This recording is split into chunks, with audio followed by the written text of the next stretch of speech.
I think my belief in what a platform should do, the platform should obfuscate the underlying technology choices that you make. And I will explain that in a little bit.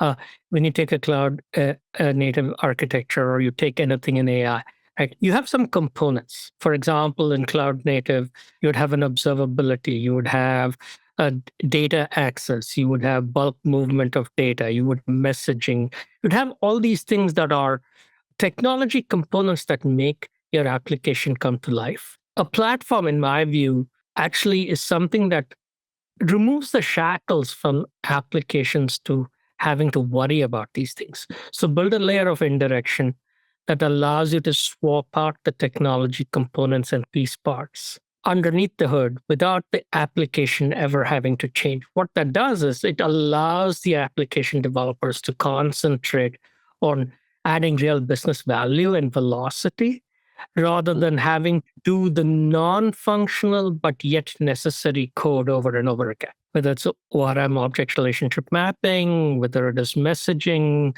whatever be the case, right? So I'm just taking those as examples.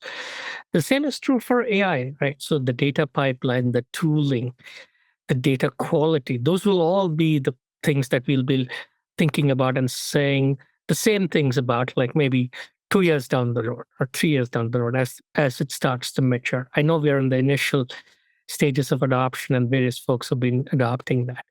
So I think there are a lot of parallels there, but I think a platform that takes care of these non-functional yet necessary automation and more than automation, the observability, because things are going to go wrong.